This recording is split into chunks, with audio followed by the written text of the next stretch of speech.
व्यापार budget special में आपको खुशामदीद कहेंगे और नए बजट में हुकूमत पाकिस्तान की जानिब से क्या क्या इक़दामात उठाए जाने हैं। ख़बरें ऐसी सामने आ रही हैं कि 2000 अरब रुपए के इजाफी टैक्सेस लगाए जा सकते हैं और उसकी वजूहात ये हैं कि पाकिस्तान IMF के साथ अब जिस प्रोग्राम में जा रहा है, अभी पिछले माह 10 रोज़ा मुज़ाकरात हुए थे, तो उसमें IMF को कन्विंस करने के लिए अपने टैक्सेस का जो हजम है, जो वॉल्यूम है, उसको खातिर ख्वाह हद तक बढ़ाया जाएगा और मज़ीद टैक्सेस आयद किए जाएंगे। अब ये सब कुछ एक ऐसी सूरत हाल में हो रहा है जहां पाकिस्तान में पहले ही टैक्सेस का बोझ एक आम आदमी पर बहुत ज़्यादा बड़ी तादाद में मौजूद है और पाकिस्तान का टैक्स नेट हर साल जो है वो बढ़ता जा रहा है, लेकिन जो टैक्स कलेक्शन पाकिस्तान की बढ़ती जा रही है, लेकिन जो टैक्स नेट है, जो टैक्स बेस है पाकिस्तान का, उसमें हम कोई खातिर ख्वाह इजाफा होते नहीं देख रहे हैं। बहुत सारे ऐसे सेक्टर्स हैं जिनको टैक्स नेट में लाने की ज़रूरत है, लेकिन अभी तक कोई ऐसी मौसर पॉलिसी साजी नहीं हो सकी कि जिसके ज़रिए ये सब कुछ मुमकिन हो सके। साथ ही कुछ अच्छी खबरें भी आ रही हैं कि आलमी मार्केट में चूंकि पेट्रोल प्राइसेस इस वक्त डाउन हो रही हैं, अभी मौजूदा $4 की जो कमी सामने आई है उसके असरात भी आने वाले दिनों में हमारे सामने आ सकते हैं। दिन ख़ासतौर पर बजट से पहले के 2-4 दिन और फिर बजट के बाद जब उसकी इंप्लीमेंटेशन होगी तो वो आवाम के लिए कितने मुश्किल साबित हो सकते हैं।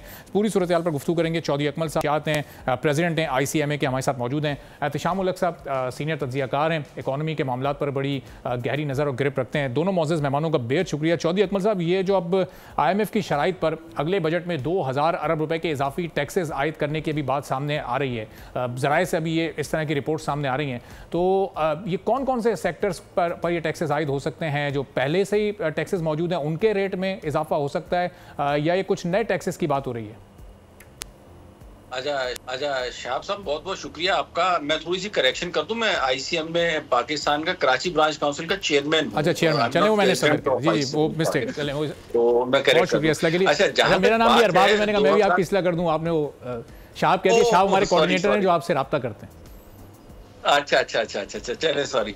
अच्छा, इसमें ऐसा है कि जो टैक्स नेट को बढ़ाने की बात की जा रही है, तकरीबन अभी 9,500 अरब का लास्ट टाइम का हमारा टारगेट था और अल्हम्दुलिल्लाह वो तो अचीव हो गया है। तो अब आगे जो है वो तकरीबन 3,000 अरब रुपए जो है वो मजीद बढ़ाएगा। आप 2,000 अरब की बात कर रहे हैं, जो पहले जो सुनने में आ रहा था वो तो ये था कि 12,500 अरब रुपए जो है वो तकरीबन टैक्स का जो है वो वॉल्यूम किया जाएगा। अगर 2,000 अरब रुपए मजीद बढ़ाया जा रहा है तो इसका मतलब ये है कि टारगेट जो है वो तकरीबन 11-11,500 अरब के लगभग होगा।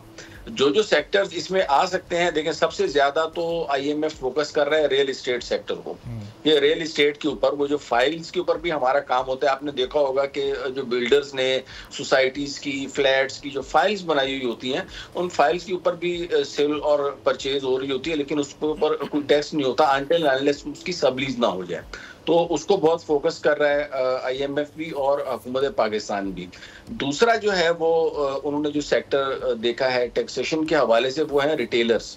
रिटेलर्स के हवाले से भी कहा जा रहा है कि जी 10,000 रुपए से ऊपर जिसका बिजली का बिल होगा तो वो भी टैक्स जो है वो उसके ऊपर लागू होगा। बड़ा नॉमिनल सा होगा और फिर ग्रेजुअली बिलिंग के हिसाब से टैक्स बढ़ता जाएगा। तो ये 2-3 है। उसके बाद पेट्रोल के ऊपर भी सेल्स टैक्स जो है वो लगाने की तजवीज़ है और सब्सिडीज वगैरह भी जो है वो कुछ वापस करेंगे। तो ओवरऑल मेरे ख्याल में आगे टैक्स जो इन्होंने GDP ग्रोथ का जो टारगेट रखा हुआ है और इन्फ्लेशन को अगर मैं देखूं जो कि तकरीबन अगले साल भी 20 से 25% के दरमियान ही रहेगा, पूरा एनुअल की मैं बात कर रहा हूँ, तो उसको अगर देखा जाए तो ये इजाफा मेरा नहीं ख्याल है बहुत ज्यादा इजाफा है। लेकिन अगर यही इजाफा जो है वो एग्जिस्टिंग टैक्स होल्डर्स या जो टैक्स पेयर्स हैं उनका रेट अगर बढ़ा के किया जाएगा तो वो थोड़ी सी ज्यादती हो जाएगी, क्योंकि अब इस वक्त जो है ना वो एग्जिस्टिंग जो टैक्स पेयर्स हैं वो ऑलरेडी जो है वो काफी टैक्स दे रहे हैं। तो मेरे ख्याल में उसमें नए टैक्स पेयर्स की जो इंडक्शन है, जैसा कि रियल एस्टेट सेक्टर है जो मैंने आपको बताए हैं, तो ये एक अच्छा और खुशाइंद इकदाम होगा। अकमल साहब, ये अपनी गुफ्तगू में आप कह रहे हैं कि अगले साल जो इन्फ्लेशन रेट है वो 20% के आसपास रह सकता है, 2-4% कम, 20 से 25 के दरमियान। तो ये हुकूमती जो आदादो शुमार सामने आ रहे हैं, जो हम वजीर खजाना की गुफ्तगू सुनते हैं, वो तो उसको अगले साल सिंगल डिजिट में लाने की बात कर रहे हैं। ऑलरेडी वो तो बता रहे हैं कि 11 से 12% के दरमियान हम इसको लेकर आ चुके हैं। वो मंथ ऑन मंथ बेसिस के ऊपर है। वो जो आप बात कर रहे हैं ना 11 से 12%, वो मंथ ऑन मंथ है। मैं एनुअल एवरेज की बात कर रहा हूँ कि पूरे साल का इन्फ्लेशन जो है वो क्या होगा। जैसे लास्ट टाइम तकरीबन 26.5 था ना, तो इस मरतबा 20 से 25 के दरमियान 2024-25 का रहेगा।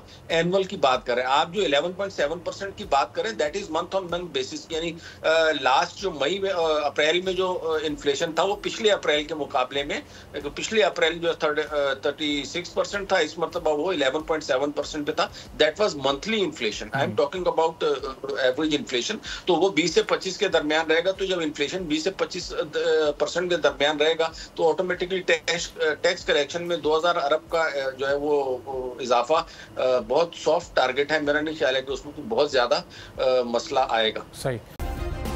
सब्सक्राइब करें और बेल दबाएं ताकि कोई खबर रह न जाए।